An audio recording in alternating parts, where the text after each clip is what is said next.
movie, TV show zombies?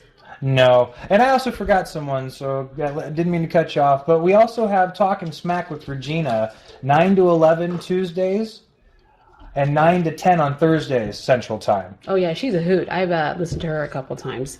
But if she goes off, so if you're ready to get an earful, you got to listen to Regina. But back on topic. Yeah, Mikey said zombies are the umbrella we stand under. So basically, everything that we are learning with the Zombie Research Society, yes, it draws people in. There's a gimmick there, but it's real. It's, we came up with a zombie king, like a zombie hurricane. So Zombie Cane. So I'm like, that's a great movie. It's kind of like Sharknado. Sharknado, yeah. But you can prepare yourself, and I think that's a lot of.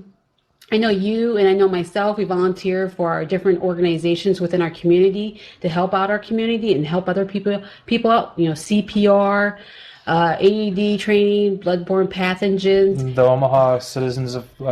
every community has their own kind of coalition or patrols, and we're part of that. And I think having the Zombie Research Society going there, it just brings more of our knowledge in. It's just like, okay, what can we do? We've been in situations before. We don't put ourselves in situations there, but we have been in situations where somebody got attacked in front of us, and we always come up with a plan. The other day there was a shooting nearby, unfortunately. Yes. But we heard the AR go off. We're like, pop, pop, pop, pop, and we looked at each other right then and there. We knew what that was. We took our training and our knowledge of what we knew. We went running because the kids were at school, and we knew that they were outside. Well, the shooting actually happened about 4 blocks away from where our kids attend school. So instead of us running, of course, towards the gunfire, we run to we run to a place where we know, first of all, we can be safe, but also with our knowledge, we can allow the school to know what was going on, and that's basically what we did. And so, oops, sorry about that. But we ended up going down there, and they basically took the kids and put them on lockdown. Lockdown status. That means they just basically took all the kids inside and locked the doors. We couldn't even get inside to see our children. So, I mean, it's one of those things where if you know there's something going on in your community and you know the right people to contact or know the right places to go, I mean, it makes you, your community, and your family and friends much safer. And that takes us back to like the Zombie Research Society. They're really focused on, they have a retreat in May, which is going to be awesome. And they show you, they'll give you the knowledge. I know a lot of people they're not for the whole gun thing, but here you can have the practice. You can actually pick up a gun. If you're in a situation and that's the only thing, you better know how to use it.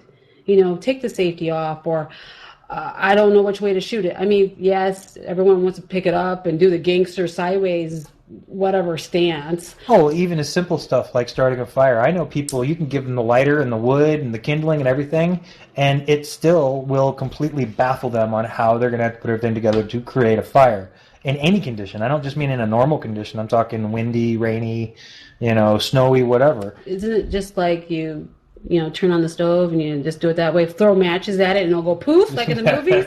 No, unfortunately, it's not that. But again, it's once you do the action over and over, it becomes second nature. Just like riding a bicycle. If you've ridden a bike most of your life, you'll be able to jump on any bike and be able to ride it because you understand the balance and how it works. I can't ride a bike, so I'm screwed. Okay, skates. Roller skates. Roller skates. I can do roller skates. But I really appreciate the information that we received from the Zombie Research Society. Mikey and Cory, they did a great job.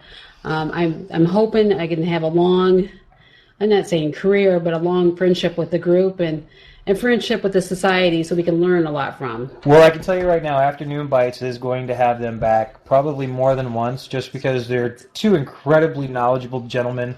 But they also have connections to other things that are going on in Omaha that I would love to let you listeners know about. They brought up a couple of them. They're going to have it's going to be a huge meal for the end of the Walking Dead show for this season. They're both involved in some movie, film, what was that? Scream in the Dark. Scream in the Dark Film Festival. But that's locally, but the important thing is, do they have tattoos? Oh yeah, both of them are actually tattooed quite heavily. So that means they will not survive the zombie apocalypse. I am sorry, Cory, Mikey, you will not survive according to everything I read. And everything we've seen on TV, and the movies, people with tattoos are going to die. It's just the way it happens. But the interesting, so it's the end of the world, or we have some kind of huge dramatic event. It takes out lots of people. Mm-hmm. Okay, so in the TV show, because everybody's watching the TV show, they're all going to one location and everything. Would you want to stay in one location, or would you want to keep going? That's the question. That's the big debate. My opinion is you want to stay away from highly populated areas even after most people are dead. And the only reason why I think this, and again, my opinion, is because people are people. And unfortunately, if you're in a situation where you don't have something and somebody else has it, you're going to want to take it. And that's wherein lies getting away from highly populated areas. I wouldn't take my family to a city. I would move to the country. I would move to a situation. But you're only taking your family then. So it's going to be you, whoever your wife is, and the couple kids and your half kids that you might have at the time. In the beginning, yeah. So then you're going to have to repopulate. Don't you think these people are talking about repopulating eventually? Well, I know this is far-fetched, but when you think polygamy, let's go there. So a man has multiple wives. It's going to be accepted, wouldn't you think? You can't just have, look at the stats. Look at the number of people.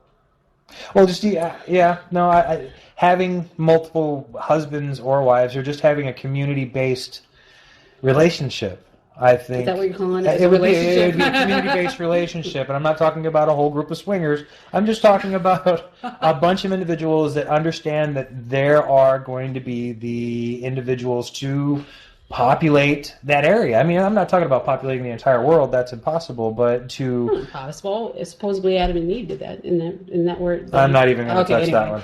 But you technically, but when you can't have monogamy personally if you're going to be in a situation like this. No, I don't think that's possible.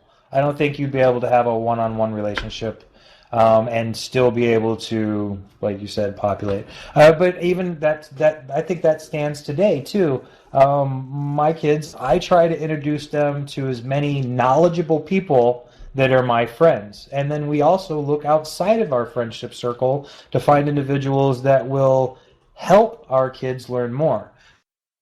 So I guess if there is a zombie apocalypse, that would be the same thing. You wouldn't collect anyone and everyone. You would try to find those certain individuals that had knowledges in areas that are going to increase your survival. Like a certain dictator because you're trying to go for the strongest. You don't want the weakest. You kind of, No. The strongest need to take care of the weakest. I'm not saying that the weakest don't have a role. I just think that you are going to need a strong body of individuals, not only body but mind, to be able to confront whatever situation that may arise. I don't know. I still think that you're going to need people to populate, and it's going to be basically a polygamy type situation. I know that's marriage and multiples, but there won't be any monogamy. Bottom line is you can't have monogamy now. What are you talking about? That takes us to my next subject. Let's say United States is real conservative when it comes to mistresses and affairs. Yes. Well, I'm not talking the whole religion aspect of it. Having a mistress or a significant other on the side, male or female, I believe could also be between the couple. It's unfortunate. Yeah, but you got politicians all the time. They're getting called out for that. Sound like Mormons. They're getting called out for that all the time. Well, yeah. Well, look at the Mormons. They love having multiple wives. I want multiple husbands. Yeah, but do the Mormons have multiple husbands? Let's not go religion. Let's go basic practicality. Because let's look at it. It's so hard now these days to just raise kids on sometimes 2, maybe even 1 income. And like my situation, one full-time income, and basically supporting 3 people. It's not difficult per se. It's just sometimes it does become overwhelming because you can't change your situation or change your job because you're so stuck in that situation. But I would like another, let's say, wife or husband, because I want somebody to clean the house and do the laundry. I like to have a stay-at-home mom per se, not me, because I'm going to go to work because I enjoy working. But having multiple people here, that would be great, honestly. And when everybody thinks about the other in the bedroom kind of thing, that's fine. But I'm looking at practicality. It'd be nice to live as a community, having multiples, if it's wives or husbands. I wouldn't care. Let's say you, me, a couple other women, fine. I would have no issue with that whatsoever. So do you think jealousy is actually an inherent trait in a human, or is it something that's learned? I think it's something learned, because there's a lot of times you go back hundreds of years, that was just the way it is. Yes, we all feel sometimes we feel neglected, but you know what? You can be in the strongest marriages and feel neglected sometimes. True. Maybe it's just that time where you're feeling a little sensitive. Maybe you're feeling, insecure about yourself because something happened that day. So you want a little bit more, whatever, one-on-one time. Right. And you don't get that. But I think that's normal. I think that's just normal. But having multiples, I think, I really believe in that. I think we should. We take care of the kids. I know I should never run for political office, right? Yeah, you're giving us some secrets, some skeletons. There's no skeletons. I can be reached at. No, I like the idea. I just like the idea of having multiples. That's all, because I think you can actually have a bond. Let's say I had several husbands. If they weren't so, man, like I want to be a man and protect my whatever, they can bond with the other men in the family. Right. Because some men don't, they don't want certain things all the time. Well, it's like a lion's pride. I mean, it's the top lion isn't the one that always mates the lionesses. It's the lionesses that choose which male they're going to couple with, and some of them have lifelong mates, but in more cases than not, the lifelong mates aren't there. It's a hit and choose. It's whatever is at the moment. But we always see men having multiple wives, even like we go back to TV or movies or whatnot. It's always a man having multiple wives. There's like probably 2 societies throughout the entire earth, whatever. They have women that have multiple husbands. I Egypt. Is that Egypt? Yeah, I don't remember. Egyptian, yeah. There's like 2 societies like that. And I don't think it's a big issue. I think multiple families living together and sharing everything, and yes, sharing everything would be fine. As long as everything's shared. I think it would be easier that way. I would like another family or a couple other people living with me. Sometimes it just gets rid of that tension too. You always fight them about money. No, I can see that, especially if housework. you have 4 people. If you got 2 families living under the same roof. I know it turns into a communal dwelling, but yeah, the separation and the sharing of responsibilities, work schedules, taking care of children. I mean, it's more fragmented. So one individual isn't always having to be responsible for one thing. It can be shared. So I can totally get what you're saying. I just, like you said, I think America is so closed-minded that even polygamy is looked down upon, let alone having a woman that has multiple husbands. I think that, the way that women are cast in American society, it's looked down upon. I would love to have multiple husbands. I know you've said that 3 times. Okay. My number is, and you know what? Who would be first on my list? I think Mikey from the ZRS Omaha chapter. Now that's a man for you. You like him big with a lot of tattoos. I take it. There you go. He's awesome and everything. But going back to the show. Like I said before, if you have a lot of tattoos, they're not showing that. That was my main concern. They have a lot of shows out there on television and movies. They always perceive the person, because this is a tattoo show, they're always showing the bad person having a lot of tattoos. I'm not a bad person. I've been pulled over before, and guess what? I'm out of the car. And then the cops, they were really, really mean to me. And I wrote their name down, and then I talked to my friend that works out at the police station. I'm like, this person was really mean to me. But it's just that perception, because, and also